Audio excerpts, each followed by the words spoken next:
Здраво повторно на сите, тука сме во Бир Гарден, нова епизода на подкастот Пресинг на екипа МК. Навистина денес имам една голема и убава чест, ќе речам да имам, па не знам, и самиот ќе кажам, мислам дека одамна не бил во македонските медиуми, еден од луѓето кои што е со златни букви напишан во историјата на македонскиот спорт, можеби човекот кој што ги има дајно поените за најголемиот репрезентативен успех на Македонија, човекот кој што го паметиме по легендарната Леле луѓе што направивме. Голема чест и задоволство пред се што тука денеска со мене е Владо Илиевски. Здраво, Владо, и се надевам дека имаме убав разговор во стените. Здраво, мене е исто чест и задоволство да бидам тука со вас. И се надевам дека убаво ќе си помоветиме на тема кошарка, спорт, живот. Помина скоро 15 години од успехот на Европското првенство 2011 во Литванија. Кажи ми, баш тоа го започнавме, колку долго не си бил во некој медиум во Македонија? Вака. Па сигурно неколку години сигурно, да. Неколку години сигурно. Можеби за тоа е малку крив и ковидот. Тие неколку години стварно бевме затворени. Фамилиарно мислам дека со моите деца, нели, кои што се со посебни потребни, имавме проблем, кај што беа со нас цело време. Така да и искрено кажано, и мојата фамилија која што е овде во Македонија ја немав видено 1-2 години. Но сега е малку поинаку и после тој ковид доаѓав така почесто, а сега со оваа нова функција во Македонската кошаркарска федерација мислам дека и уште почесто. Така да. Убаво го споменете малку и за луѓето, не да одгледаме тоа како некое, не знам, омаловажување или било како, баш напротив, сите треба да сме еднакви и така да се чувствуваме.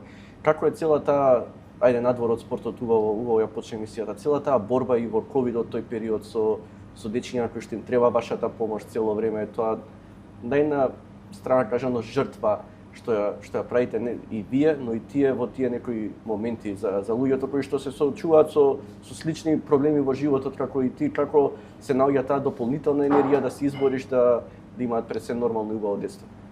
Знаеш како,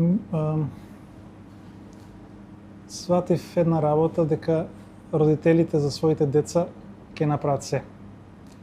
И тука нема условно кажано ништо, значи правиш све за своите деца, така и ние. Дефинитивно имало тешки моменти, многу, како да кажам, и психички и физички исцрпувачки, но на крај како родител едноставно нааѓаш последните атоми од некои сили да бидеш тука, да едноставно да држиш здрав разум и да излезеш од тоа како победник, во смисол да животот да продолжи да тече, да се најдеш себе си во некоја, како да кажам, да го најдеш на нив местото кај што они ќе бидат најсреќни. Но секогаш кажувам, не смееш да заборавиш на самиот себе, односно на нас, мислам, ние како родители, затоа што ние сме тие кои што мора да бидат и здрави и способни, за да може секогаш да бидеме тука за нив. Така да дефинитивно секогаш кога зборувам со родители со истиот проблем, им давам поддршка, им пружам некоја, како да кажам, и помош и совети, дека едноставно мора да гледат прво на себе, бидејќи така единствено ќе може да им помогнат и на своите деца. Убаво, ја почнавме мисијата со овие збори, убаво кажа ти дека луѓето треба да сватат и дека спортот пред се, тоа за кое што сме денес тука седнати, треба да го гледаме сите како забава прво. Бидејќи има многу поважни работи во животот и многу поголеми проблеми, кои што кажа ти, кои што треба да се решаваат и со кои што треба да живееш и убави работи и лоши, за толку се губи енергија во негативни работи во спортот и не знам, ти си поминал во Европа цела кариера, скоро цел живот го минуваш. Дали треба во Македонија да гледаме по-лабаво на спортот? Да го кажам најдиректно, да не сваќаме се толку дека е живот или смрт, дека на крајот треба да ни биде момент на забава, среќен или тажен крај, неважно на крај за репрезентација или за клуб, а да уживаме во работите бидејќи те минува животот и Тука се слагам со тебе, да. Дефинитивно мислам дека спортот е една убава работа, спортот и дава многу на самото општество, на самите личности, на самите спортисти. Единствено што можам да кажам е дека мора секогаш да гоиме менталитет дека сакаме да победиме. Значи, дали е тоа утакмица, дали е тоа некоја животна борба, дали е тоа... Значи, треба да го гоиме тоа дека сакаме да победиме. Но, и во пример на пораз, дефинитивно тоа не треба да биде крај на свет, затоа што е утре нов ден и секогаш доаѓаат нови предизвици и тие предизвици ќе ги броиме на стотина, илјаду во текот на животот. Така да победите и поразите се основен дел на човеков живот и мислам дека како што кажа ти, не треба дали е тоа пораз на репрезентација, пораз на умилен клуб да биде крај на свет и едноставно да се промени мислење по еден пораз. Така да мислам дека едноставно спортот е убава работа. Спортот носи убави моменти. Спортот треба да се негува, да се, како да кажам, да биде чист, да биде нешто што помага и во другите сфери на животот последично. Значи некој може да тренира еден спорт до некои младински категории, може да биде професионалец, може да биде аматерски спортист до некои постари години и тоа само пушта некоја позитивна дамка, да кажеме, во животот и мислам дека многу може да се научи во спортот. Од дисциплина, од како да се понашаш до својот соиграч, до својот тренер, да кажеме, до навијачите кои што навиваат за тебе. Значи, све тоа може да помогне во целокупниот твој живот. Така да дефинитивно мислам дека спортот е забава, но треба да бидеме и со менталитет дека сакаме да победиме во животот. Тоа треба да ни биде некоја, како да кажам, насока и како народ и како индивидуи. Се врати во македонската кошарка по долго време, сега си дел од структурите на федерацијата. Кои ќе бидат твоите обврски во оваа нова етапа од твојот живот и што е тоа што сакаш прво да го промениш и да го воспоставиш во твојата работа во федерација? Па дефинитивно ќе се грижам за тој спортски дел во федерација, значи стручниот дел на кошаркарската федерација. Мои задачи ќе бидат поврзани со поставување на селекторите во сите национални селекции, да можеме да шо помасовно да ги приближиме дечињава, девојчињава до кошаркава, затоа што така ќе може да се направи најдобра можна селекција, а од таа најдобра можна селекција секогаш излегува некој квалитет. Но за тоа ни треба и стручен кадар, така што со омасовување на кошаркарскиот спорт ќе ни треба и многу поголем, многу подобар стручен кадар, кој што ќе се грижи за тие дечиња и девојчиња, за на крај да имаме резултат, односно подобри играчи во тие сениорски национални селекции, кои што секако се влечни коњи на самиот спорт. Така да процесот нема да биде лесен, дефинитивно. Ќе ни треба време. мислам дека од секогаш сме имали, јас сум голем оптимист дека од секогаш сме имале дечиња, девојчиња кои што ја сакале кошарката, кои што играат кошарката, кои почнуваат на улица да играат кошарка. Кошарката е светски, како да кажам, препознаен спорт, масовен, и мислам дека Македонија не е ништо поразлична од целиот свет. Така да јас сум оптимист и мислам дека во тој процес мислам дека можеме да очекуваме некои подобри резултати и некоја подобра иднина. Верувам дека има промени на селекторските функции, така, и како размислуваш како биде системот, дали сите генерации ќе треба да играат некоја иста кошарка своевидно, да речеме, дали ќе видат, не знам дали тука ќе помага и новиот селектор на сениорската репрезентација, како заедно да соработуваат со тренерите, како планирате сето тоа да се изеде? Така, новиот селектор доаѓа од Шпанија и знаеме дека Шпанија во последните 10-15 години стварно доминира со европскиот и со светскиот спорт дури. Во различни спортови, од фудбал, од кошарка, ракомет и така натаму. Во кошарката стварно направија голем исчекор. Значи, после таа југословенска школа, која што беше стварно и најпозната и најуспешна, некако се дојде во тој ранг, каде стварно треба да ги респектираме. И мислам дека овој момент кога имаме човек од таму, ќе сакаме и мораме да го искористиме, да ни помогне во тој некој процес.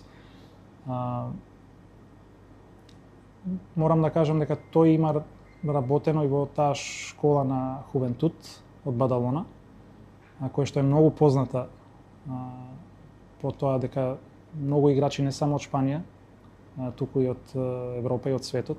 И наш пример е и Нено Димитриевич, нашиот најдобар сега македонски кошаркар, кој што излегол од таа школа. Така да селекторот мора да го искористиме и мора да се направи една линија. Значи селекторот, помошниците негови и сите тие селектори кои ќе бидат на млади репрезентации, кај што сигурно ќе се направи еден програм на работа.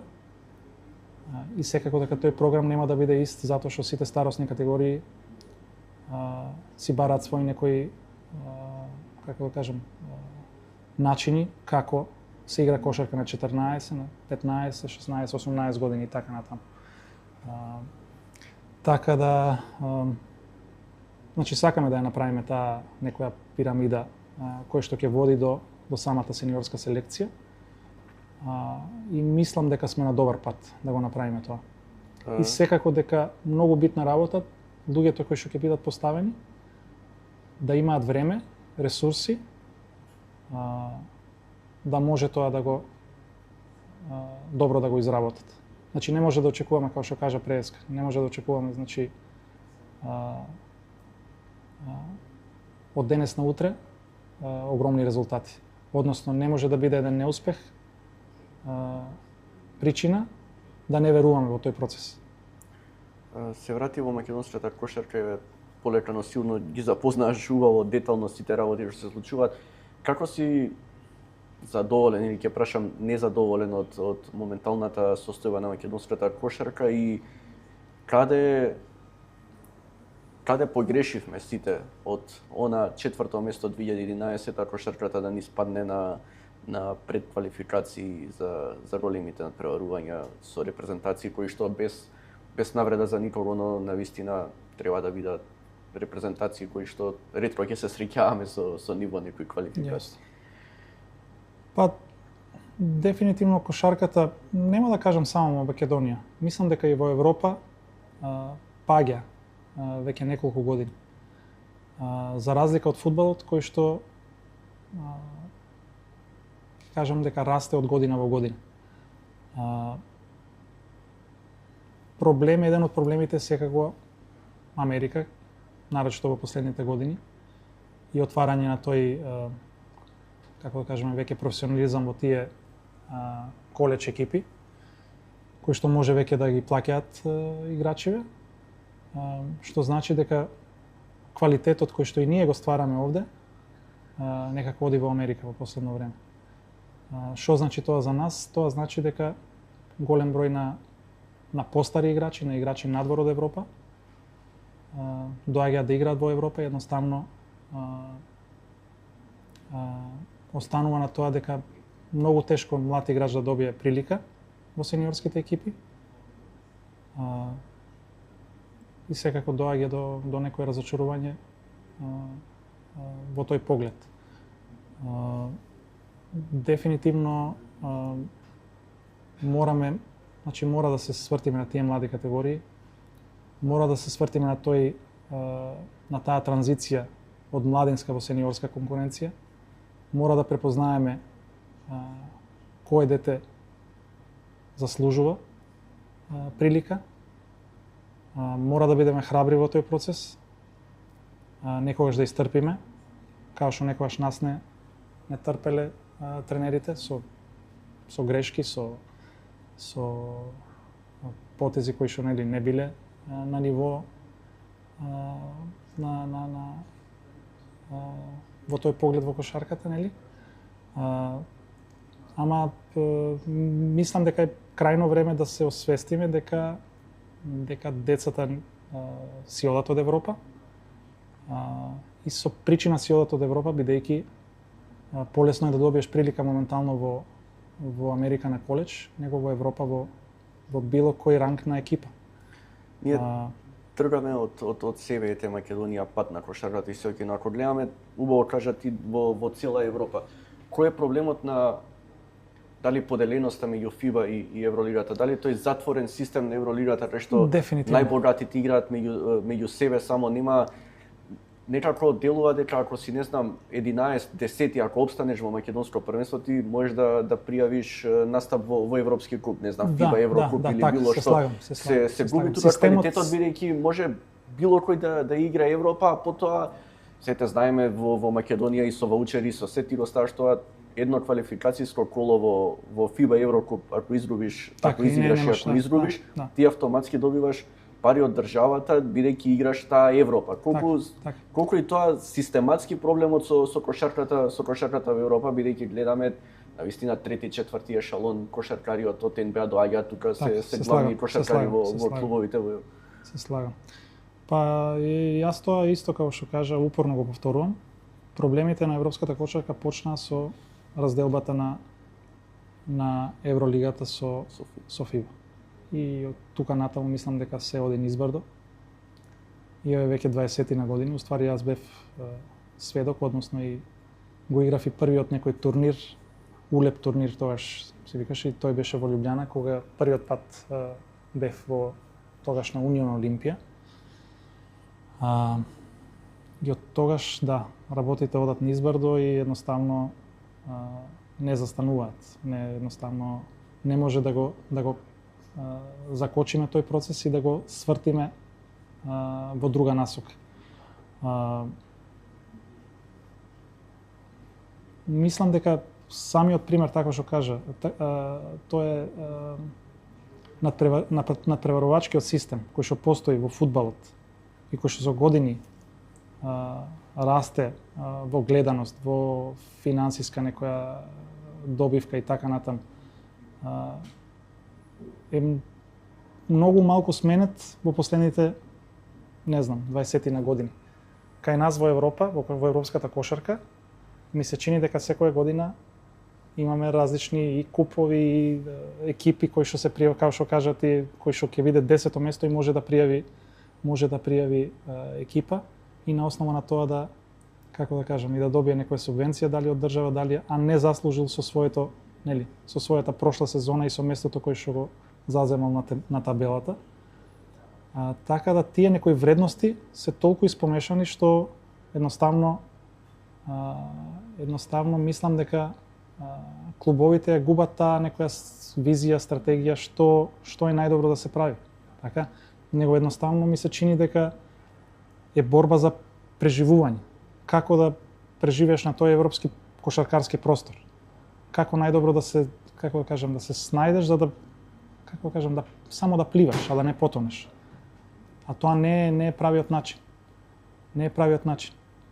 Значи, како подобро би било, значи, како стратешки да одиш во насока во средината кај што си и од секогаш така било, барем на балканските простори, да створиш генерација, односно играчи кои што ќе бидат, да кажеме, носители, кои што ќе привлечат публика, кои што ќе привлечат спонзори, затоа што тоа е единствениот начин. А ние тука како федерација, како држава, да кажеме, мора да им помогнеме на тие клубови, ако имаат правата стратегија. Долги години си во Словенија, ќе земеме како пример ЦДВ-та Олимпија. Секоја година игра Еврокуп, ќе изигра тие 18 надпревари што се во групата, ќе испадне 8 финале, четвртфинале, салите гледаме празни исто како во Македонија. Што добива таа ЦДВ-та Олимпија од настапот, на пример, во второто по ранг надпреварување? Ајде, не е некој послаб. Ова што го кажав дали претходно. Дали добива некој нов играч Словенија? Дали... Ништо. Моментално со години ништо посебно, во смисол. Не, сега ништо. Нешто е. Пак кошарката се игра. Победуваш, губиш, има добри утакмици кои што привлекуваат можеби и повеќе публика. Играш со Партизан, Звезда, но на некое долгорочно стратешко, некоја долгорочна стратешка некоја насока. Не знам кога е последниот играч кој што излегол од, дали да кажеме, од ЦДВ-та Олимпија или од било кој словенечки клуб и кој што бил носител во репрезентација. Значи, тоа е од мое време кога сум играл во Словенија. Мислам дека последните играчи кои што ги памтам и кои што биле продукт пак на, да кажеме, на Змаго Сагадин, тренерот кој што уствари како да кажам, креатор на таа словенска модерна генерација, модерна кошарка, модерна генерација на играчи. Така да мора да се замислиме, затоа што еве го примерот, да кажеме, и на нашиот Андреј Акимовски. Значи, отишло во Италија детево на млади години и успешно прави кариера. Но многу наши дечиња отишле надвор и не успеале како Андреј, така? Многу наши дечиња. Колку е проблемот на, еве, тука повеќе или помалку овие година дена разговарав со многу големи спортисти во Македонија, може и најголемите меѓу кои си денес срети. На крајот сите некако доаѓате до исти заклучок дека мора да почнат да играат прво сениорска кошарка тука пред да заминат во странство. Премногу рано заминуваат на 15-16 години кога се уште деца. Зошто тоа го прават? Колку тука има проблеми и родителите кои што се премногу амбициозни во денешно време. Не знам, ти ќе кажеш и твојата приказна за твоите почетоци, но со други сум разговарал, половина од нив не ни знаеле, нивните родители дека тренираат кошарка, ракомет, фудбал, не важно дали е Дарко Панчев, Кирил Лазаров, не знам, Перо Антич, сите тоа го збореат дека повеќето не ни знаеле нивните родители дека се занимаваат со некој спорт, доека не направија некоја кариера. Добро, морам, да, се слагам со тоа, и моите родители не, мислам, знаеле дека играм кошарка. Дошле на утакмица е една од 10 утакмици ќе дошле или така да погледнат, да. А сега знаеме што се случува во младински конкуренции, посебно и во кошарката, доаѓа до напад на деца, до тепачки, Така. Мораме да бидеме свесни дека времињата се менуваат, нели? Сепак живееме во стварно модерно време кај што секоја информација е на досек и на родители и на деца. Значи, знаеме све што се дешава околу нас, буквално. И различно реагираме. Сега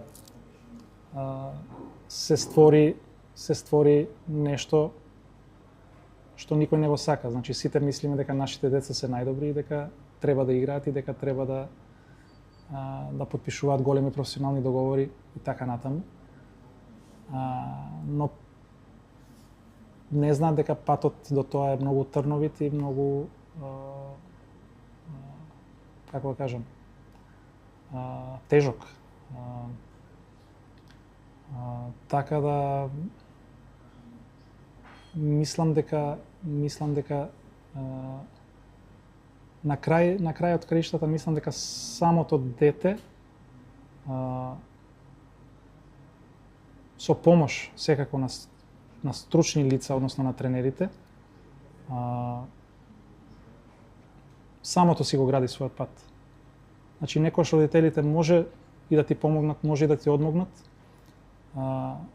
но мислам дека самото дете мора да се избори со тоа. Значи ако стварно сака да игра кошарка на професионално ниво, ако сака да напредува, ако ужива во кошарката, мислам дека не може ништо да го спречи.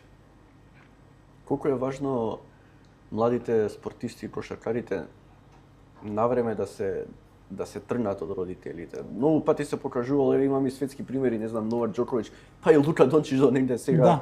Во последно време, во некој период, во некој момент мора малку да се тргнеш, бидејќи како прво не гледаат објективно родители, никогаш нема да биде објективен кога се работи за свое дете, колку и да сака да биде највеќе. Пак да се вратам на тоа, мислам дека секоја индивидуа, секое дете кој што се бори да стане професионалец,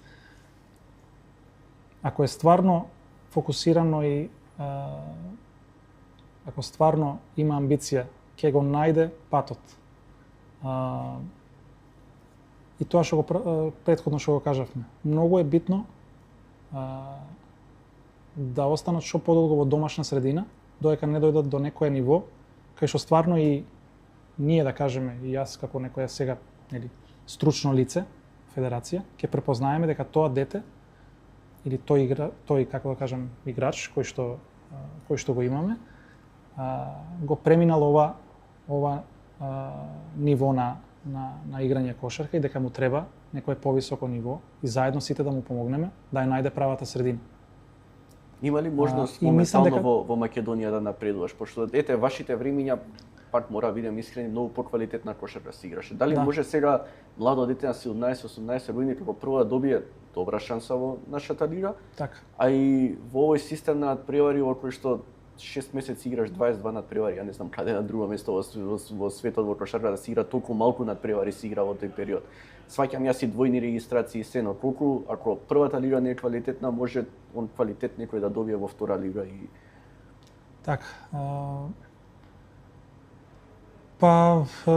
дефинитивно се слагам дека можеби тој надпреварувачки систем може да се подобри. Секогаш може да видиме земји, односно лиги кои што имаат подобар надпреварувачки системи, може нешто да копираме од таму.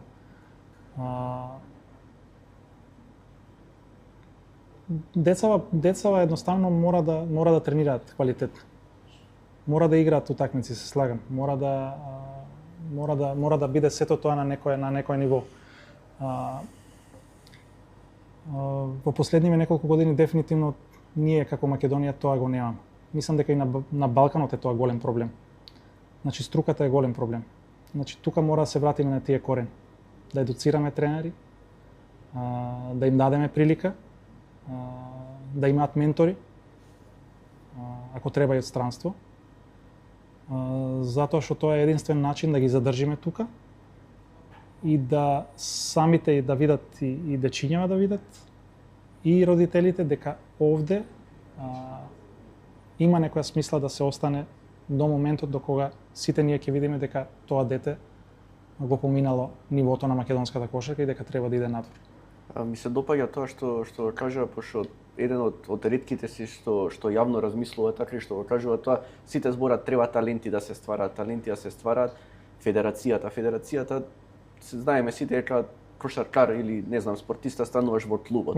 Федерацијата треба да има задолжение да створи тренери, ние да имаме 10 квалитетни тренери во 10 македонски клубови, нема шанси да не излезе барем една генерација да се спои. Се слагам. Така да веројатно треба целта да биде создавањето на тренери на една спортска федерација и на целиот систем, него на тоа да создадеш ти играчи, бидејќи колку може со тие, не знам, месец дена младински репрезентации ветно време. Се слагам. Федерацијата е едноставно сервис на клубовите и на играчиве кои што играат на нашиве македонски играчи. Така да од тој поглед мислам дека ние може да бидеме на иста линија со клубовите, да бидеме да имаме комуникација, да имаме соработка и во одреден момент да дојдеме до консензус со клубовите што е добро за кошарка. Така да мора да се да се дојде до таа некоја точка кај што ништо не е поразлично од Европа и од светов. Значи треба да има инфраструктура, треба да се погрижат клубовите, односно ајде да кажеме државата, градовите да имаме инфраструктура, што е многу битна работа. Треба да имаме едуцирани тренери и тие тренери да едноставно да бидат, знаеме дека можеби не само во нашата, во многу држави тие не може да бидат строго професионални, но да тежиме кон тоа да може еден тренер да биде доволно добро платен за да може да се фокусира на својата работа и да ствара нова генерација на играчи. Ја спомена инфраструктурата, морам да те прашам и за тоа. Мене лично сам на себе ми е срам, мене лично, не знам како има на луѓето кои што се занимаваат со таа професија, кои што се, не знам, во политиката, кои што во 2026 година ние секоја зима, крај на есен зима, да разговараме дали салата има грејење, дали ќе се игра, дали нема да се игра бидејќи не е затоплена салата, колку степени. Како е возможно се уште да имаме такви некои проблеми? Сега ќе речат вие кога сте почнувале исти биле таквите услови, па за Владо Илиевски не било проблем да стане кошаркар, но нели е малку и срамота да нема општи работи како грејење во една сала? Се слагам дека било исто и за мене, и односно и за цела моја генерација, односно повеќе генерации на играчи пред мене. Но сепак да, како што кажа, ние денеска сме 2026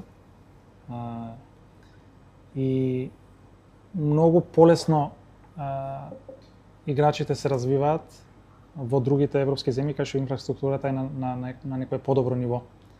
Затоа можеби ке нас многу потешко доаѓаме до тоа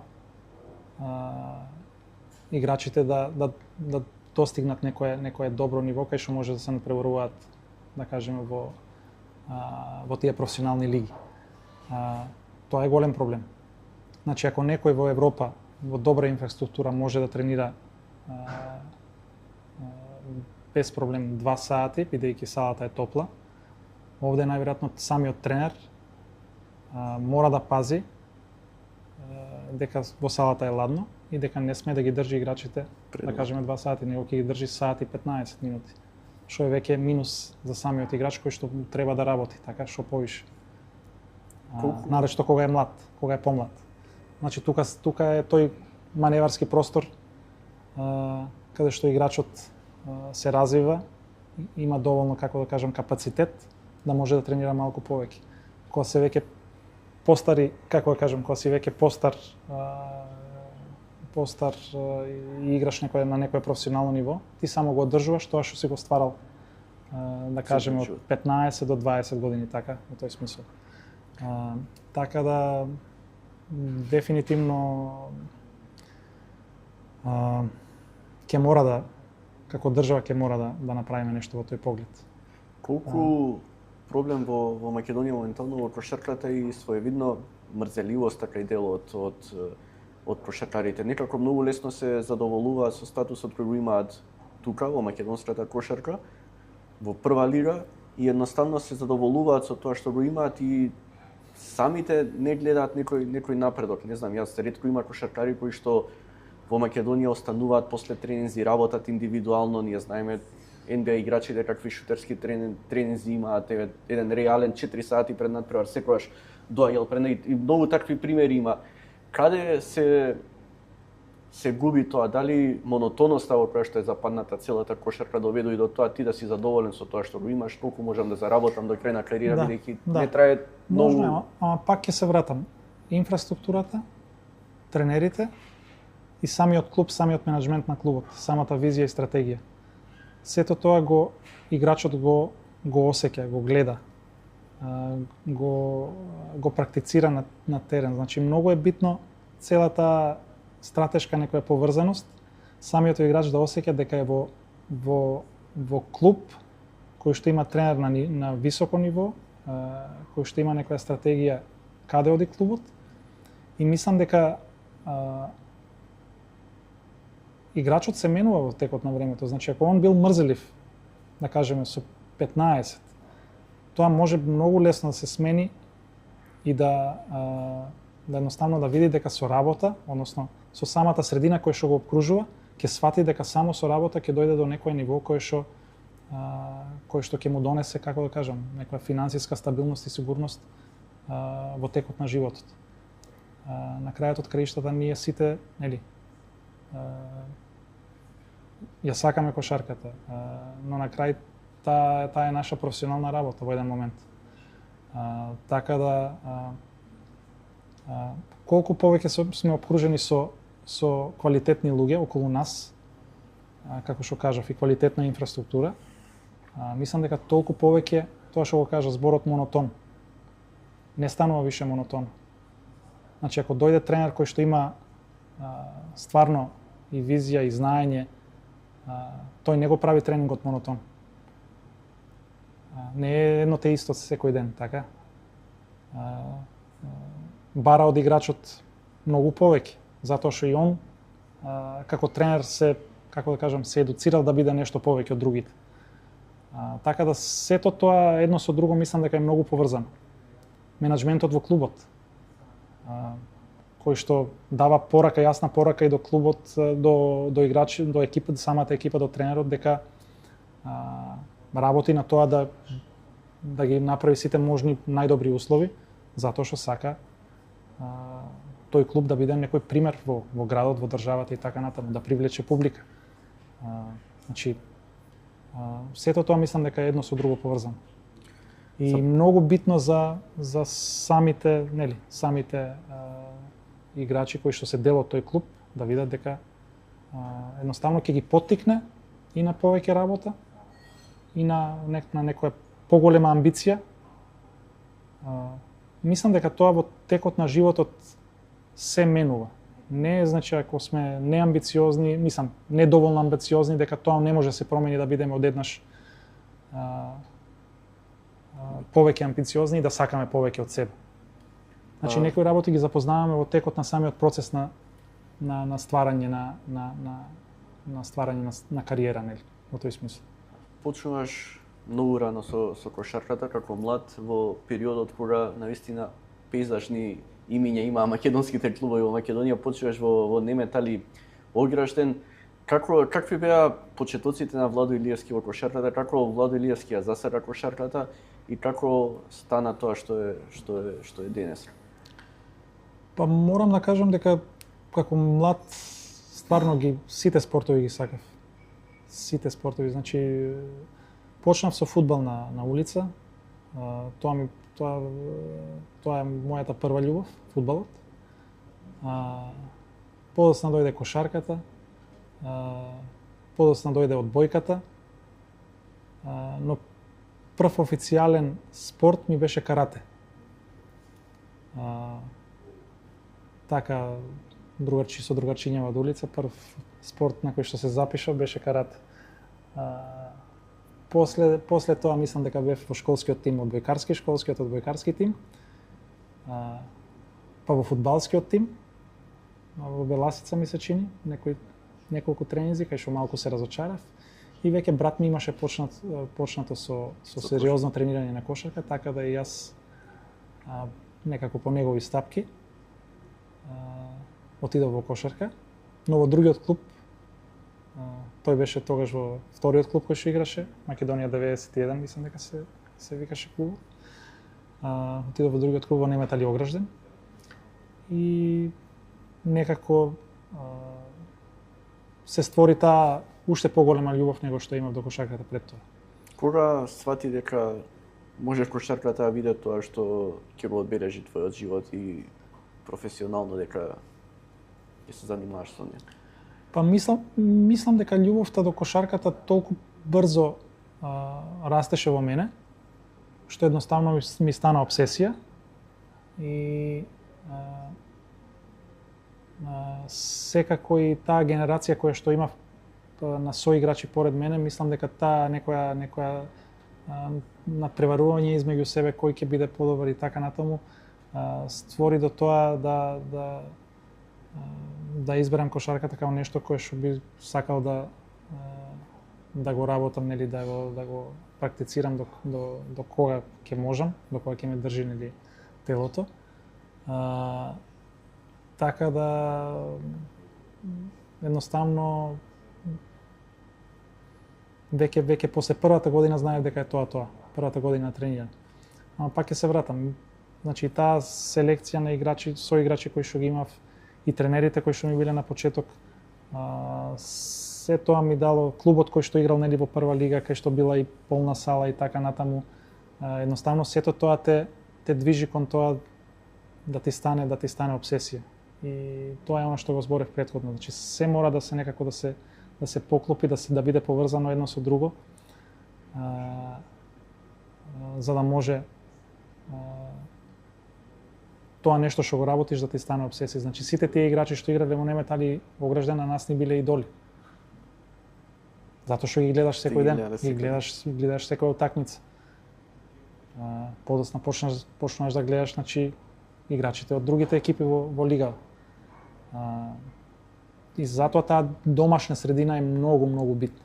Колку недостигаат идоли тука во Македонија за младите деца? Што можат секој ден да ги гледаат, не знам, да тренираш во младински тим некој во Македонија, да можеш да се огледуваш на тој што игра во првиот тим, што го гледаш секој ден пред тренинг, после тренинг остануваш. Да. Еве знам и ние деца кога бевме во автокоманда, ние во сала бевме металург по цели денови, секој тренинг го гледавме и едноставно ни беа идоли некои луѓе што ни се тука, не на телевизија што ни се премногу далеко, знаеш дека можеби и ти можеш да успееш со работа и со се. Колку и тоа не достига во македонскиот спорт, поготово во кошарката. Па сето тоа поврзано со тоа што го зборевме претходно. Да, не достига, затоа што моментално немаме некоја стратегија, немаме не го знаеме процесот како да го заборавивме процесот, го знаевме. Значи имало металург, Вардар, во ракомет, имало во кошарка работнички МЗ кои што биле влечни коњи на македонската кошарка.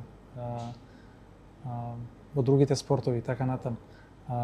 Секогаш кога клубот, самиот клуб, самиот град, клубот, значи со визија, тренерот кој што е на некој ниво повлекува за себе и да дојдат подобри играчи, професионалци во клубот, повлекува и тие млади категории да се огледуваат на клубот кој што игра во домашниот град.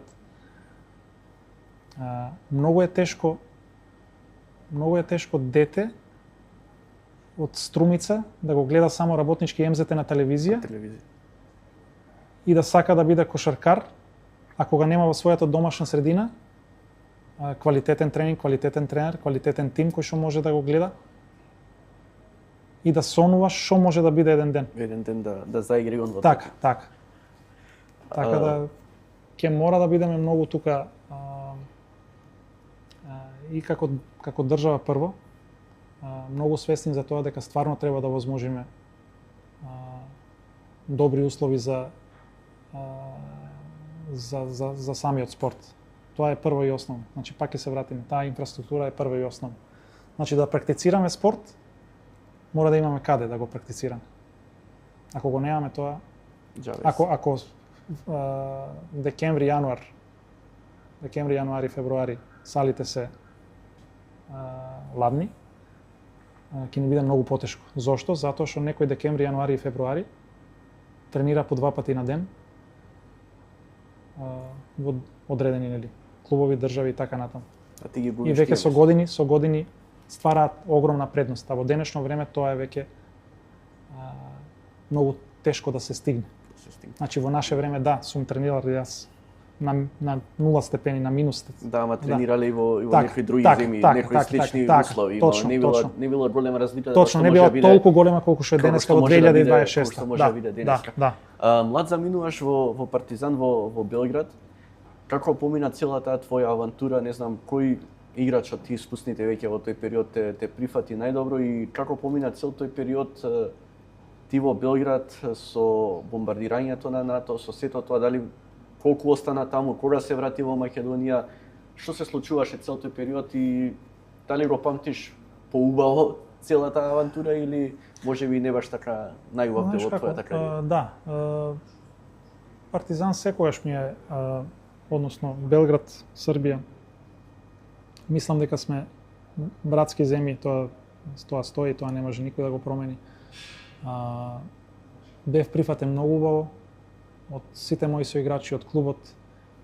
Имав врхунски тренери, имав врхунски соиграчи од репрезентативци на тогашна Југославија или Србија и Црна Гора подоцна, Дејан Томашевиќ, Драган Луковски, Мирослав Радошевиќ, Радко Варда, Зоран Стовановиќ кој што беше и европски првак со Желјко Обрадовиќ 91. Така да многу големо искуство за мене. Созрев како човек некако таму во тие сензитивни, да кажеме, години измеѓу 18 и 20. Единствена негативен момент беше недобивањето на полна прилика. Зашто? Мислам дека и самиот јас, можеби со мојата некаква физичка конституција која што беше недоволно спремна за играње во сениорска конкуренција. Во моментов кога тоа се промени, јас веќе почнав да играм со сениори, во смисол, како да кажам, имав некоја конкретна минутажа со сениори, кога мојата, како да кажам, физичка конституција, кондиција се промени. И тоа беше во Олимпија, после Партизан. Така да не може да ги кривам и луѓето што беа таму, што беа тренерите. Можеби можеше тоа да биде малку поинаку, но сепак ќе бидам малку критичен и до себе, односно не критичен затоа што не сум работел, него едноставно така се развивало моето тело и знаеме и ден денеска без физички некои предиспозиции, без физичка спремност, сениорски спорт многу тешко, сениорски професионален спорт е многу тешко да се игра. Играше со многу големи кошаркари своевремено во Европа, ни сите тимови кои што беше, играше и за најистакнатите европски кошаркарски тренери, имаше цела соработка со Бодирура и со Пешич. Колку ти останува тоа што научи од тие луѓе што ги гледаше и дали веќе на модерната кошарка не достигаат, па еве тебе би те споменал тука со поише, како да се изразам, техника и играчи, пограциозни кошаркари во денешно време, бидејќи некако сите кои да ги пратите се случуваат некои, но премалку се Лука Дончич, Никола Јокич, такви што изгледаат и грациозно на теренот, кога играат не е само силата и физичката подготвеност. Тука малку би те поправил во смисол за таа физичка конституција која што имаат Дончич и Јокич. Они можеби не се најголемите атлети на свет, но мислам дека тој збир и на физички предиспозиции и на таа некоја, како да кажам, ментална снага и на талент ги прави да бидат толку доминантни. Не, дефинитивно се небулози муабетите дека физички не биле подготвени, они дебели били. Тоа сака да го кажам, да. Не знам што бидејќи нема да го издржиш начинот на играње кошарка. Јас мислам дека они се сигурно по моќта што имаат, значи таа сила што ја поседуваат, сигурно се на врвот во NBA лигата. Но имаат и големо IQ кошаркарство. Така. Значи плюс тоа, значи они може не скокаат, не се најбрзи, но се вкупниот збир на работи кои што нивното тело може да издржи, нивната моќ, колку е таа сила голема. Значи, како што кажат и тие нема шанси да се надпреваруваат во NBA без да го имаат тоа. Така да дефинитивно тие се пример дека може да биде, како да кажам, дека Не е се во снагата, да, не е се во како да кажам во тие физички предиспозиции на прв поглед, но мора да бидеме и свесни дека кошарката се сменила од пред 20 години и сега. Значи сум играл со Бодирога нели 2 години, односно 2,5. Тој стварно беше доминантен. И денес најверојатно би бил доминантен. Но мислам дека кошарката се смени во тој поглед, едноставно и начинот на тренинг и начинот на стварање на играчи е многу поразличен од тие времиња. Така да секоја ера си носи свој како да кажам, свој тип на кошарка, типови, значи кога ги споредуваме 80-тите, 90-тите, значи играчиве што се денеска, нели, и самата брзина и само во секој спорт ми се чини, и во фудбалот и во кошарката нарочито се гледа таа огромна разлика. Така да едноставно можеби ние сме навикнати да имаме играчи кои што имале нели некој свој посебен шмек, но мислам дека и денеска се раѓаат такви играчи, можеби се помалку, еве како Дончич и како Јокич, и мислам дека уште ќе зависи од генерациите. Но мислам дека кошарката е секогаш атрактивна, била атрактивна и ќе биде атрактивна, без разлика на тоа дали се менува начинот на кој играме. Еве, например, денеска знаеме, шутот за 3 стана одеднаш најбитен момент во нарочито во NBA. Мислам дека точно се оди во такви детали, дека точно се знае дека со некој процент за 3 поени ти имаш носат победа. Да, ти носат голема шанса, така, да. Сакам и тоа да го објасниш и за јавноста, еве човек кој што целиот живот му е кошарка, дека во денешно време ако паѓаат по 100 поени на натпревар, не значи дека се игра слаба одбрана, што е една од најголемите лаги што се форсира моментално, особено од некои поранешни легенди што навистина не сваќам тоа омаловажување на некои следни генерации, како после нив веќе спортот како да не постои. Тоа да се објасни дека не мора значи дека ако пред 20 години имало 50 напади, сега има 100 напади на некој. Така. Тоа така во разговори кошаркарски секогаш го кажувам. Не се игра слаба одбрана. Туку нападот, односно напаѓачите се толку талентирани и толку добри, што едноставно не е можно да ги спречиш да дадат кош. И со најдобра можна, како да кажам, и да се држење за две раци не е добро одбрана, ако судијата дозволи нешто. Нарочито денеска, да. Тоа не е добра одбрана, туку се слагам. чист фаул. Така да едноставно имаш играчи и во NBA и во Европа кои што едноставно не може, ти знаеш дека они се на 20-25 поени секоја ноќ. А во NBA повеќе, нели? 30-35. Така да, ама некојаш беа од 2 до 3 играчи по екипа, сега се 5-6 кои што се способни од 30 во NBA од 30 до 40 поени да дадат без проблем на одредено. Така да едноставно тие 100 поени не се ништо изненадувачки. Или 120 или 150 гледаме. Значи не е можно да го спречиш напаѓачот. Ако може еден Парис да игра на 110 поени во Евролига, не знам што е чудно во NBA некој на 140 со 8 минути повеќе да. Точно. И со различни правила, нели, кои што овозможуваат. Ти не би имал проблем во денешната кошарка, бидејќи знаеме дека имаш и добар шут покрај феноменалните плеймейкерски, но колку играчи ќе има проблем денеска без шут за 3 поени? Точно, се слагам. И тие одбрана што се задолжени специјалисти, мора да биде само отворен во кеш да се слагам. Но сепак мислам дека секој квалитетен играч дури без шут може да го најде местото под сонцето, да кажем. Така да со истрајност, со амбиција, со тренер кој што може да ти го најде правото место, мислам дека играчите со помалку добар шут, мислам дека може да да играат озбилна кошарка.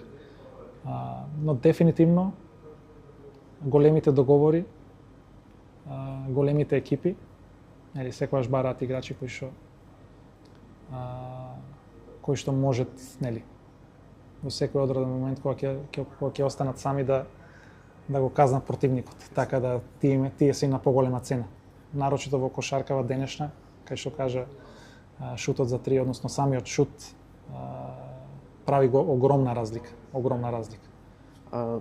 Помина во многу големи клубови во кариерата, Барселона, Партизан, Олимпија, Лотоматика Рома, не знам, мене највеќе во сеќавање ми се останати тие денови во Лотоматика Рома која игравте, мислам, некој улеп куп, се сеќавам на телевизија, ве гледав кога дете, не знам, остана врежани ми се во сеќавањето тие некои интересни моменти кога беше на дома гости над превари, ми беа многу интересни тие надпревари. Кој клуб ќе го памтиш највеќе како најубав период од твојата кариера? Па сигурно Олимпија како нешто од повеќе аспекти, значи таму израснав некако како играч кој што може да игра Евролига. Змаго Сагадин како тренер ми даде огромна поддршка, огромна шанса во тие моменти. Стварно направивме тие 2 години, навечто втората година, со која веќе Змаго не беше веќе, но бевме со Томо Махорич како главен тренер и Сашо Филиповски, нашиот Сашо Филиповски како помошен тренер. Дојдовме скоро со млада екипа во просек, ја мислам дека 23-4 години, 22-3 години, така нешто. Дојдовме на чекор до Final Four, до последна утакмица со Барселона во Барселона, кој победи, оди на Final Four и Барселона победи, го освои, ја освои таа Евролига. И подоцна со Јурес Довц сезоната 2010-2011 со новоотворената сала Стожице, кој што примаше така 12-13 илјади луѓе. Пред полна дворана игравме многу добра евролигашка сезона. Жената нели е словенка, основа фамилија, значи таму, така да тој клуб, таа држава некако после Македонија ми е некако во срце. Од друга страна, од надвор од Балканот, Барселона и Виртус Болоња ми биле 2 клуба кои што сум се осеќал најубаво, кои што стварно, нарочито Виртус Болоња, кој што стварно е кошаркарски град и стварно е клуб со една огромна традиција и стварно луѓето ја знаат, навиваат и ја респектираат многу кошарката. И голема благодарност до Заре Марковски, кој што тогаш препозна дека може да му помогнам и стварно ми даде една огромна шанса после така малку неуспешна полусезона во Лотоматика Рома, втората сезона во Лотоматика Рома. Полу период Владо Илиевски не беше дел од кошаркарската репрезентација на Македонија, се приклучи баш тој период пред фотографија што е позади пред најголемите успеси.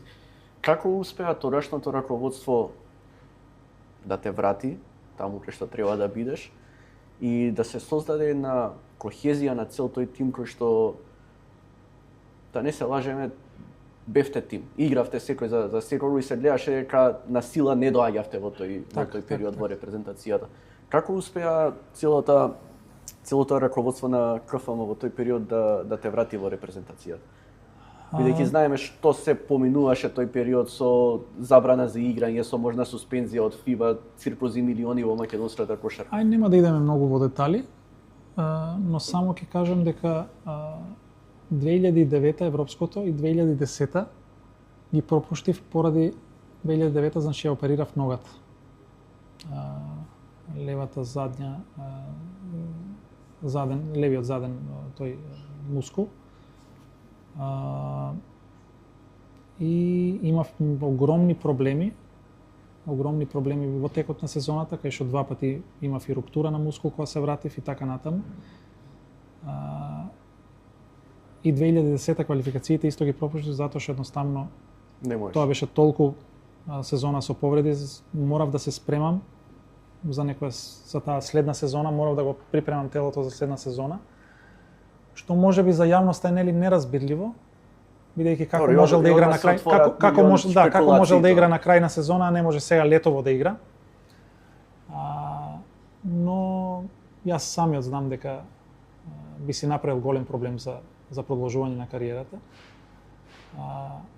И ќе се вратам на тоа дека никогаш не било до тоа дали раководството успеало да ме убеди. Нема тука убедување. Јас од секогаш сум сакал да играм за Македонија, сум ги поминал сите млади, значи да не правиме уопште знак прашање дали Владо Илиевски ја сака Македонија или сакал да игра за Македонија или дека ако нешто не функционира, да, едноставно нема мотив да се Сваќам, игра, ако сваќам. гледаш дека системот е види, уништен. тие исти луѓе, односно што беа на чело на федерација, се тие исти луѓе кои што ме натераа да платам казна, единствен во историја најверојатно на ФИБА, кај што не си стоја и на зборот, па ја платив казната, ама да не идеме во детали. Значи, мене не ми сметало пак да се вратам, затоа што не се враќам за нив. Не сум се вратил за нив. Јас сум се вратил за Македонија, затоа што сум сакал да играм за Македонија и тоа е тоа. Значи, пред таа операција сум доаѓал на квалификации. Мислам дека некој пред квалификација 1-2 години дојдов и знам самиот зошто не дојдов, односно не сум можел да дојдам, затоа што пак некогаш во кариерата, во животот има моменти кај што не сите ги знаат што мене ми се дешава или што во самиот приватен живот и така натаму. Или дали е некој незгоден момент кај што си потпишал, значи, професионален договор, голем договор со некоја екипа, и едноставно се одлучуваш дека приоритетот ти е тука. Не значи тоа дека ти не сакаш да играш за Македонија или не, едноставно тоа е тоа. Ние знаеме. Има примери, нели, секогаш доаѓале, да кажеме, тие големи звезди, NBA звезди да играат, нели, со тоа се, но тие големи звезди доаѓале летото, кој е пред сезонот да играат за, значи има многу фактори тука кои што зошто дошли или сега Јокич не дошол, нели, затоа што сакал да одмори. Да, има многу фактори. Знаеш што, еве ти кажам како човек што е тука и веќе десетина години и активно го пратам спортот, иако цел живот гледам, ги знам ситуациите. Ми личи дека вие што сте најдобрите спортисти во Македонија, што поголемиот дел од годината сте во странство, како да не знаете случувањата во нашата земја. Пошете, ти викаш казна си платил, те казнили се, окей, дека они се тука цело време и можат како сакаат да ја филуваат таа работа, а вашето најчесто не доаѓа до израз, пошто или едноставно сте преголеми джентлмени, не ќете да влегувате во тие ниски работи. Тоа е точно. И не сте запознаени дека, значи не е само твојов пример, мал милион примери во македонскиот спорт. И кога ќе се вратите тука, чудно ви е додека се навикнете каде доаѓате. Се слагам, но сепак ние сме излезени од тука. Јас секогаш што го кажам, јас сум пораснал тука, значи јас сум македонец со тој македонски менталитет на крај крајава. И за мене постојат добри и лоши луѓе. Ама барем јас така во животот, јас функционирам и со добрите и со лошите. Додека стварно ќе се премине некоја граница. Да, ќе се премине некоја граница. Затоа викам, јас за тие исти луѓе што беа, значи без разлика ја дојдов пак да играм за Македонија. Што се случуваше цел тој период пред европското првенство? Ќе стигнеме и до Литванија, но како почна, како соработувавте во репрезентацијата, како беше со стручниот штаб, како успеавте да го изнесете сето тоа? Мислам дека една од најважните работи, еве јас како дете кој што сум ве пратил, е неверојатната физичка подготвеност што имавте за тоа првенство. Па мислам дека имавме многу тежок припремен период, во смисол тежок во смисол затоа што некако не се поклопија работите како што треба и резултатски. Имавме порази многу така. Во тие подготовки. Но некако ми се чини дека цела таа припрема која што имавме, и на физички план и на тактички план, некако на самото првенство дојде до израз најмногу, што беше и најбитно на крајот на краиштата. Така да можеби ја викам така требало да се деси, така требало да биде. Значи едноставно можеби и тие сите порази во тој припремен период и таа прв пораз со Црна Гора во таа прва утакмица во Литванија, на таа втора утакмица со Хрватска некако бевме сите сега или никогаш. Што се промени во тој период? И сега реално зборуваме, не бевте со некоја атмосфера испратени на тоа првенство или очекување од јавноста во Македонија. Како се промени после веројатно е лесно раѓа, почне една победа, втора победа, трета победа, ти се чувствуваш. Јас уште еднаш би кажал, би повторил дека таа утакмица со Хрватска можеби беше најбитната. За тој психолошки момент и за тоа дека да сватиме дека стварно ние можеме да бидеме конкурентни на сите тие репрезентации на тоа европско. Мислам дека ние потајно знаевме дека имаме квалитет. Затоа беше малку и фрустрирачки што ги изгубивме скоро сите утакмици, ми се чини во тој припремен период. Тука знам дека ги изгубивте и двете во Бористрај, од Нов Зеланд и можеби Црна Гора беше исто, така да беше. Така да некако длабоко во себе знаев дека ова репрезентација може многу. И дури на селекторот Докузовски секогаш во разговор му велев дека ќе видиш дека ќе биде добро. Дури пред самото патување се сеќавам како денес. Ќе видиш дека ќе биде добро. Како ајде сега. Како јас можеби поставам глупо прашање, цел живот во кошарката можеш да ги гледаш работите пред да се случат, да очекуваш што може да се случи од таа, но како знаеше дека верувам дури ни ти до толку не веруваш дека можеме до завршницата да идеме, но дека може добар резултат да се направи, сигурно си знаел по се што си гледал и на тренинзи, на не знам атмосферата меѓу играчите и било што друго. Така. Па као што кажа, една, втора, трета, четврта победа и бранот те носи. И после тоа адреналинот е толку голем што ако си спремен физички, ако си спремен 80%, самиот психолошки момент те крева на 90 и на 100.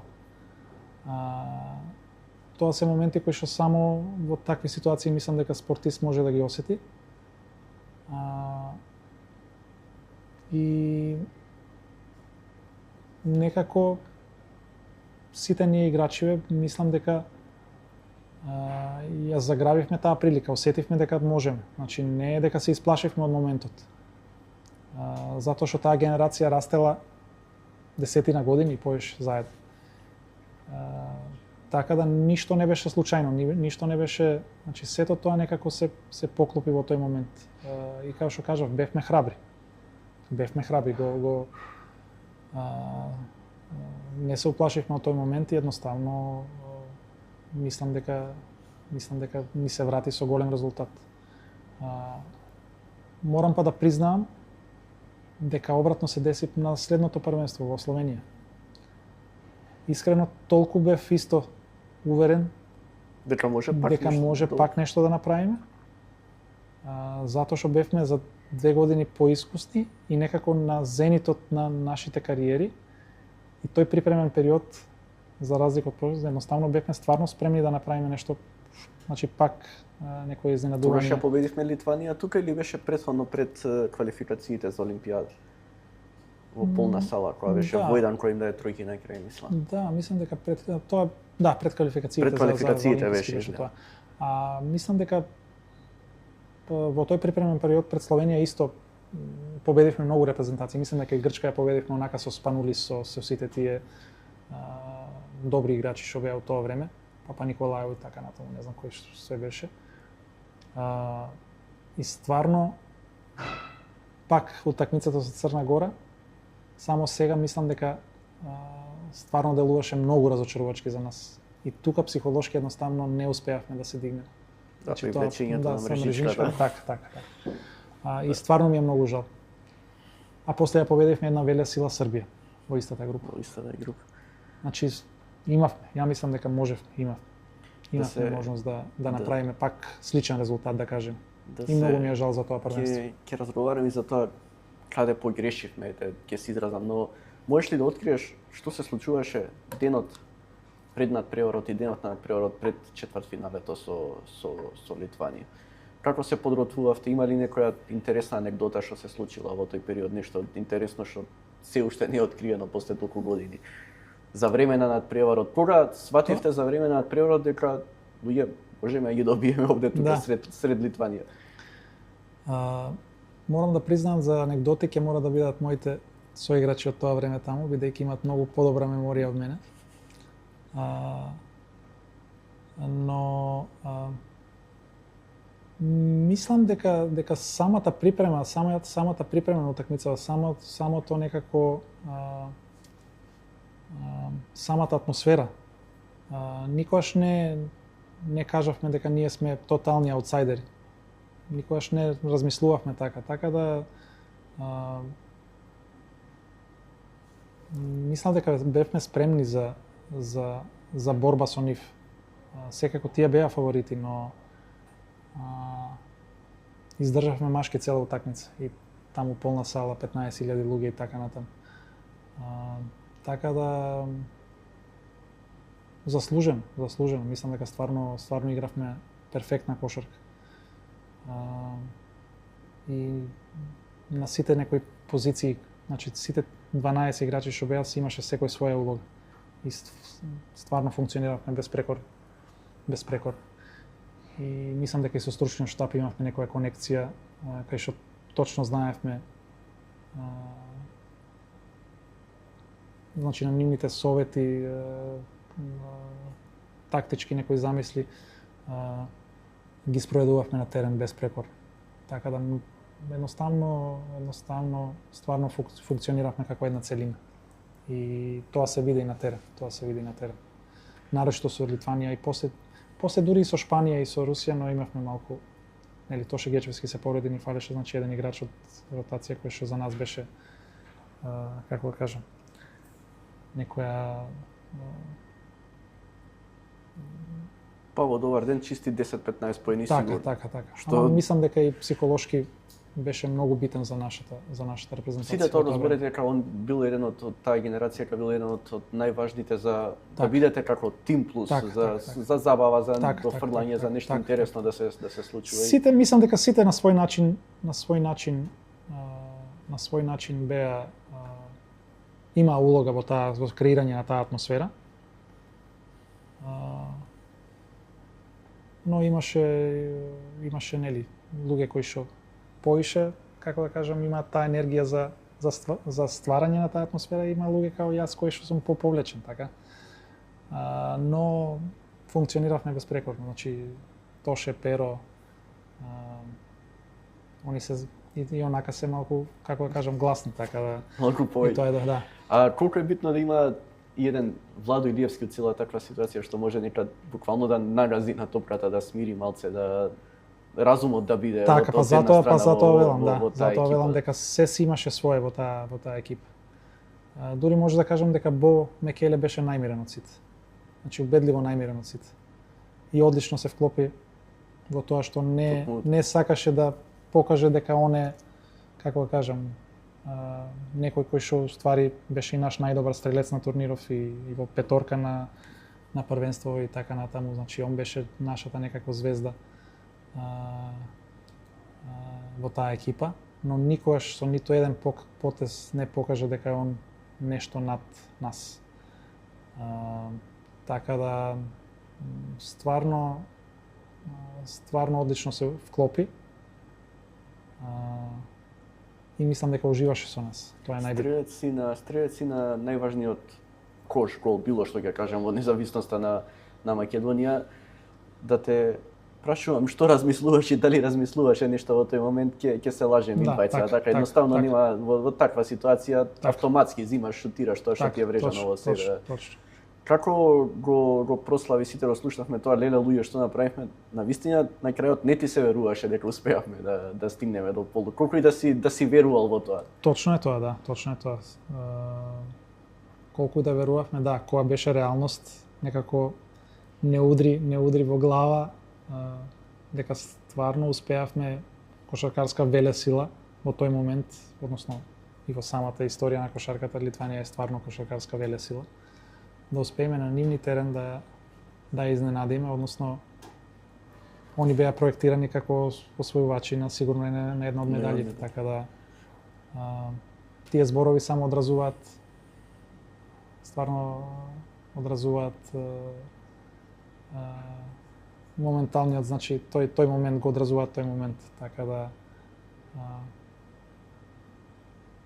си легнаа зборовите на право место. Некој кој ќе рече колку малце треба, иако е многу, реално поради сите работи кои што ги набројавме, твоите повреди и се, не беше толку прифатен во тоа време од јавноста, крајот не сака да игра, нели се прави, да се шпекулира, најнаш стана херој на цела нација и веќе никош не дојде до знак прашање настапот на Владо Илиевски, дали сака и колку сака да игра. Да, затоа што пак ќе се навратам, затоа што никогаш не било прашањето дали Владо Илиевски сака да игра за Македонија или а најмалку прашањето во мене постои дали Владо Илиевски ја сака Македонија. Ама те породуваше ли се тоа што се направи во јавноста во тој период? Ама мислам дека имаше право кога кажа.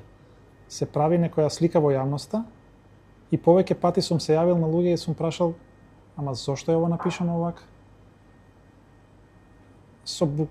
Буквално со зборовите, ама дали е тоа новинар или некој човек кој што кажал, напишал, ама ти знаеш добро како е, зошто е така сега?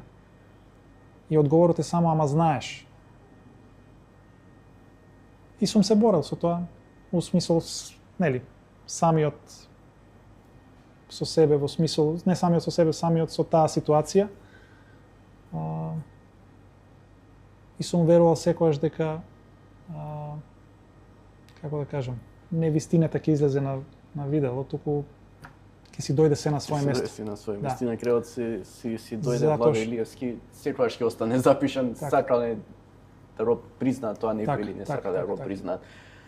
Ќе остане ли жал за таа Русија? Ајде, Шпанија, после оние неколку шута на Наваро, сите се откажат, ќе оди најголемиот оптимиста ќе го откаже, но таа Русија два пати и во групите, можеби ќе имавме и полесен пат, ќе одбегнавме Шпанија до финалето. Србите беа многу паднати, ни верувам дека ќе ги добиевте во четвртфинале, дури можеби многу полесно него литванците. Останува ли жал за таа Русија, барем една што не? Останува жал за таа медалја. Можеби Шпанија стварно со феноменалниот Наваро во тоа полуфинале беше тешко да се помине, но за Русија стварно едноставно мислам дека тој среќен момент зафали. Значи тој среќен момент. Како што беше тројката, нели, со Литванија, кај што едноставно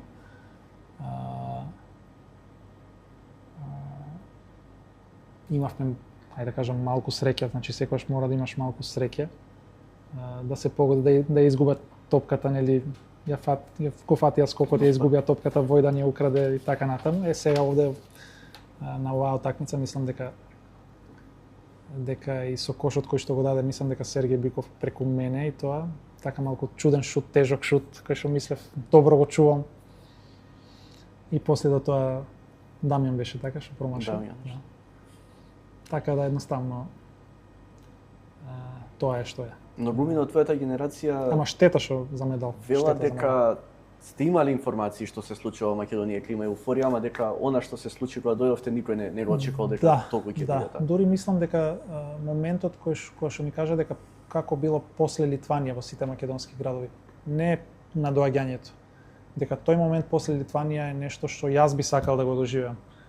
Која реки од луѓе, значи дали од стамбени згради, од сите на улица.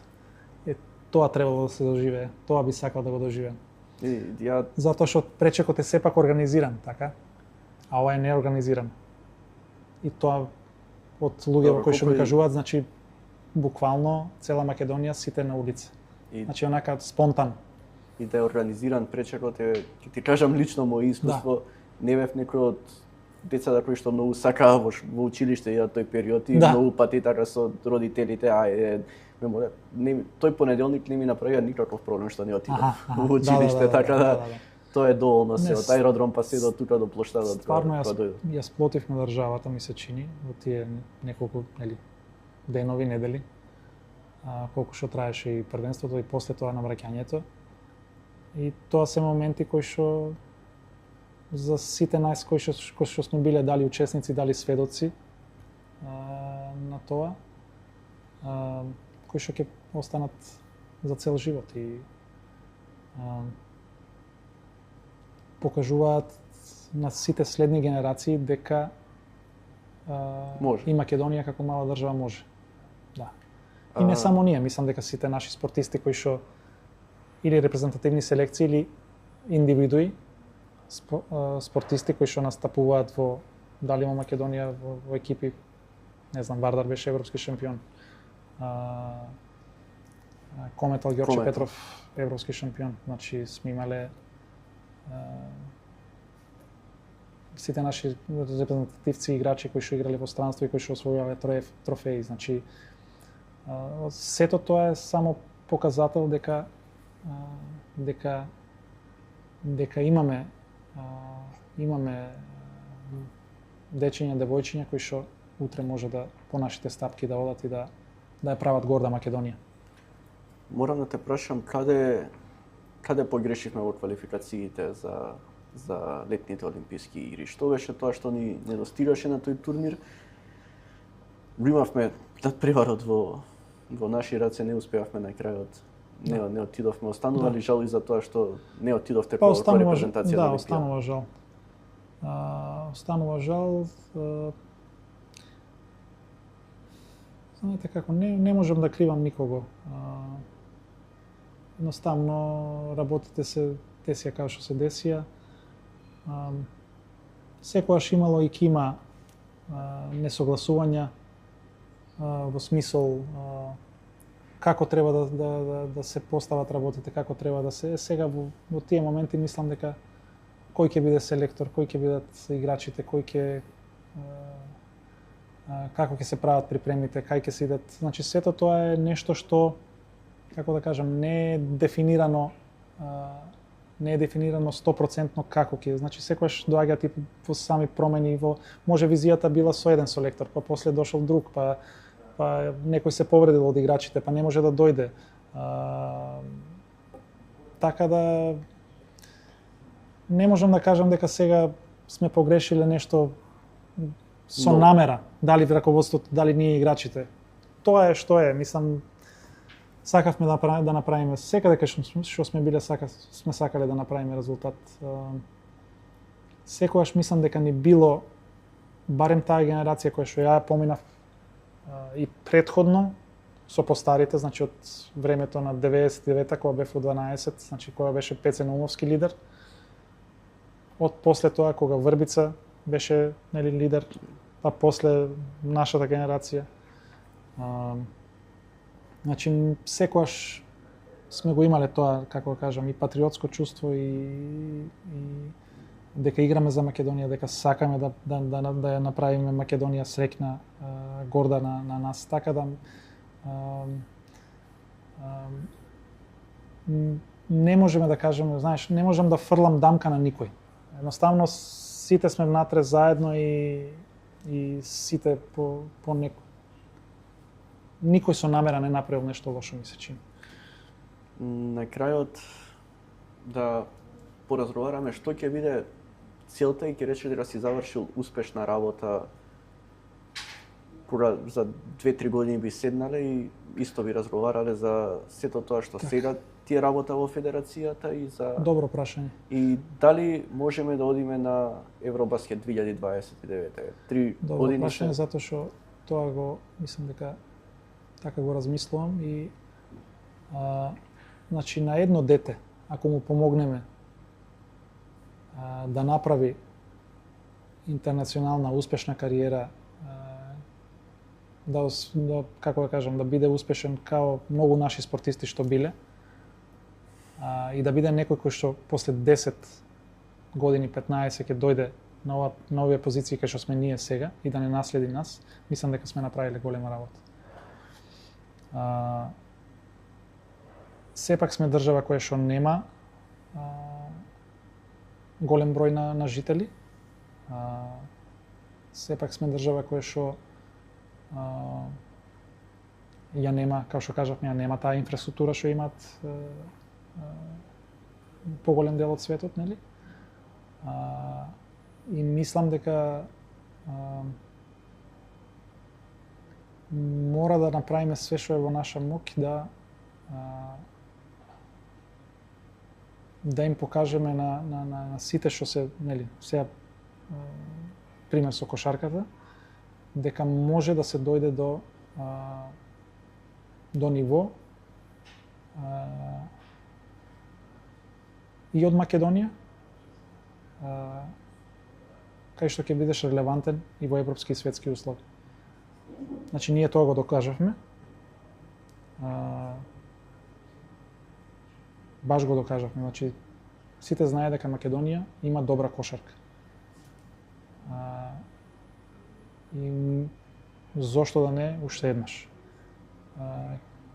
Европското 2029, како што кажав, ние мора да се стремиме кон тоа дека сакаме да, значи играме кошарка, тренираме кошарка, сакаме да победиме. Но ќе биде процес кој што за стварање на репрезентација која што ќе биде конкурентна, релевантна на европско ниво. Се надевам дека ќе дојде таа генерација што е можно побрзо, И ќе направиме се да биде така. Но мора да признаеме дека 10 години нема на тие европски првенства. Доказ за некоја успешна репрезентација, според мене, не знам дали ќе се сложиш или не е ниту успех на некое првенство или настап, туку пријателските надпревари против противниците кои ги играш. Ги споменати самиот, Литванија, Грција, во моментов не верувам дека можеме со сето твое име и на твои претходници се да договориме некоја таква пријателска. Да, се слагам. И имаш право, да, се слагам. Твоја работа е меѓу другото и самиот рече да разговараш со сите, верувам ќе се разговара и со Ненад Димитриевиќ. Не знам Шошкич дали го следиш, има добри настапи во колеџот годинава, летово веројатно ќе може да го имаме во тие надпревари. Кои ти се тие погледи, како размислуваш на целата работа? Дека секој наш играч, секој наше дете кое што има потенцијал, ние мора да го пратиме, мора да комуницираме, мора да соработуваме, мора да му покажеме дека сметаме на него, дека ќе направиме све сите оние кои што се да кажеме потенцијал за тие наши и младински и сениорски репрезентации, да им покажеме дека ќе направиме се да имаат добри услови за напредок, добри услови за добар, како да кажеме, за добар резултат. И секој еден за нас битен. Така да, тоа ќе го покажеме само со добра работа, со поставување на добри кадри во сите тие селекции, со овозможување на добри услови. Едноставно со стратегија, со една позитивна, како да кажам, енергија која што нема да ствара раздор, него ќе ствара сплотување на сите нас во кошарка. И тоа ми е цел. Значи не само федерација, национални селекции, туку целокупната кошаркарска, да кажеме, инфраструктура од клубови до клубови, тренери, менаџмент на клуб, значи сите мора да бидеме некако никогаш нема да бидеме на иста линија, ама приближно мора да функционираме. Буквално ќе кажам помирување меѓу клубовите во Македонија за работа за една иста цел, создавање на кошаркари. Па јас мислам зошто да не. Во смисол мислам дека може да ако се и треба да се најдеме на иста маса во еден момент,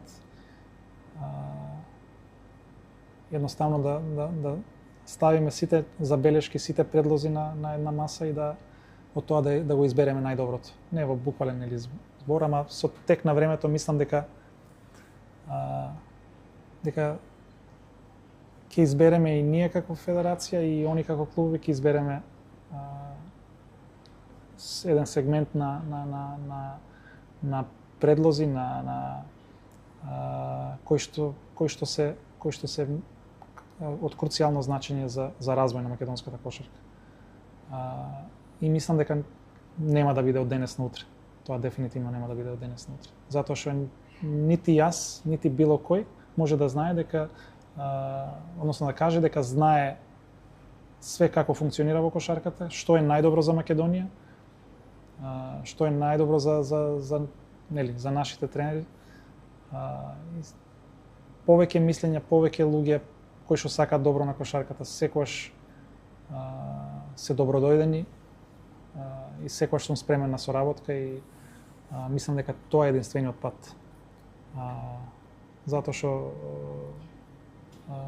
како што кажав, не смееме и ние како федерација да се поставиме на начин на кој што мислиме дека ние знаеме како најдобро треба да функционира се. Затоа што тие што треба да работат со тие млади дечиња со тие се клубовите. Така да мора да бидеме спремни сите, не само ние, туку и клубовите од друга страна да бидат спремни на соработка.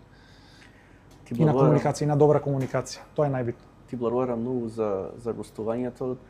Не само ќе ти кажам и тебе нешто слично и на Перо Антич што му кажав тука кога беше, навистина не само на професионален план, туку интимно, лично.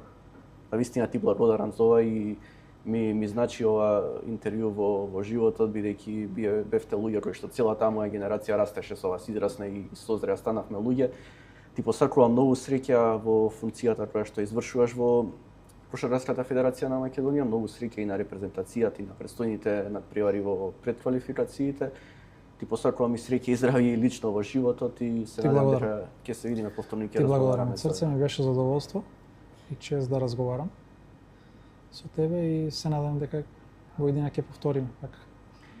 Ви благодарам и на вас што не гледавте повторно. Останете ми добри, останете ми поздравени, ставете subscribe, like, знаете сето тоа како оди и се гледаме во следна емисија на Пресинг. Чао, чао.